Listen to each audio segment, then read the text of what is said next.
Assalamualaikum warahmatullahi wabarakatuh. Bismillahirrahmanirrahim. Alhamdulillahirabbil alamin. Wa bihi nasta'inu ala umuri dunya waddin. La haula wala quwata illa billahil aliyyil azim. Allahumma shalli wa sallim ala sayyidina Muhammad wa ala ali sayyidina Muhammad. Amma ba'd. Jamaah Al-Fatih Channel dan sahabat YouTube dimanapun Anda berada, kami merasa bergembira bisa berjumpa kembali dengan saudara-saudaraku semuanya dalam keadaan sehat walafiat. Maka mari kita syukuri dengan Alhamdulillahirabbil alamin. Shalawat dan salam semoga tercurah keharibaan baginda Rasulullah, Nabi yang kita cintai dan kita ikuti sunnah-sunnahnya. Selanjutnya ingin kami berbagi kepada saudara-saudaraku, apakah Anda termasuk orang yang akan selalu hidup susah dunia dan akhirat? Kenali, inilah tanda-tandanya. Mengalami dan menjalani kehidupan nyata di dunia ini tidak akan selamanya bahagia dan sejahtera.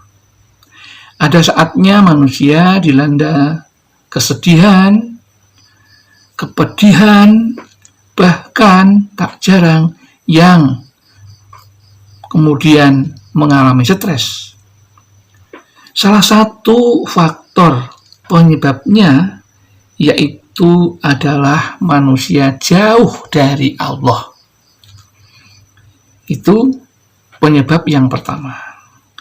Kemudian penyebab orang akan selalu hidup susah jika manusia yang jauh dari Allah hidupnya akan selalu penuh dengan ketidaktenangan, ya, yaitu manusia yang selalu hidup tanpa kendali, menuruti hawa nafsunya, maka ia akan hidup penuh dengan penyesalan setelah meninggal kelak.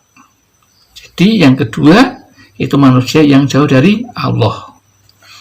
Adapun yang ketiga adalah beberapa hal yang menyebabkan manusia hidup susah, yaitu memiliki ciri-ciri atau tanda-tanda sebagai berikut. Yang pertama, jauh dari Al-Quran. Orang yang jauh dari Al-Quran hidupnya akan merasa sempit meskipun rumah mereka luas. Meskipun ia kaya tetapi tak bahagia.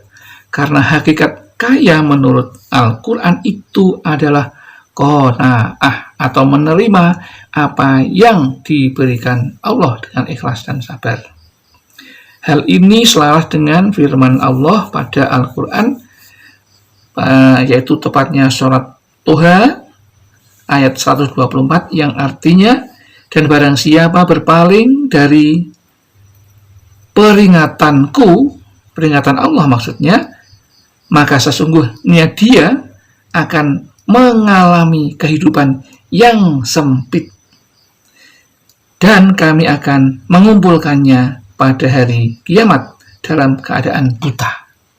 Ya, itu orang yang jauh dari Al-Quran, tidak pernah membaca Al-Quran, maka besok dibangunkan dari kubur dalam keadaan mata buta.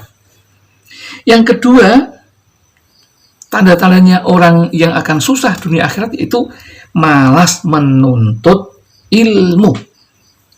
Orang yang selama 40 hari tak berada di majelis ilmu atau mengaji, maka hatinya akan mati. Hati yang mati tidak akan bisa menerima petunjuk kebenaran. Orang yang jauh dari kebenaran, dari hukum Allah, maka ia akan selalu hidup susah dan payah, baik di dunia apalagi di akhirat. Kemudian berikutnya tanda-tandanya adalah malas berzikir.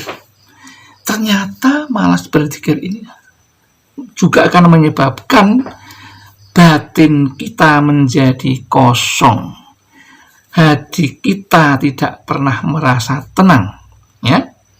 Karena Allah sudah menyampaikan bahwa orang yang beriman dan hati mereka menjadi tentram dengan mengingat Allah.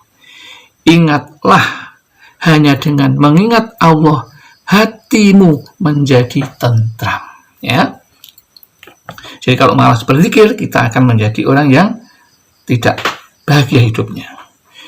Dan yang keempat tanda-tandanya yaitu tidak pernah bersyukur. Orang yang hidupnya tak pernah bersyukur akan selalu merasa susah dan sedih. Karena hatinya selalu, kalau orang Jawa mengatakan gerangsang, ya, menuruti hawa nafsunya, tidak pernah berhenti dan tidak pernah merasa puas. Padahal kepuasan hati itulah dengan wujud syukur. Orang yang tidak taat kepada Tuhan, tidak dekat kepada Tuhan, maka hidupnya akan selalu jauh dari rasa syukur. Dan barang siapa yang bersyukur, maka akan mendapatkan azab Allah, baik ketika di dunia maupun di akhirat. Salah satu azab Allah ketika seseorang tidak pernah bersyukur, maka hatinya tidak akan tentram. Meskipun dia punya harta yang sungguh luar biasa, tapi tidak akan tentram, ya. Karena kuncinya, orang yang bersyukur itulah orang yang kaya menurut Allah Subhanahu wa Ta'ala. Demikian yang dapat kami sampaikan, mudah-mudahan ada manfaatnya. Ada kesalahan kekhilafan, kami mohon maaf yang setulus-tulusnya. Akhirul kalam, billahi taufiq wal hidayah wal inayah wal barakah. Assalamualaikum warahmatullahi wabarakatuh.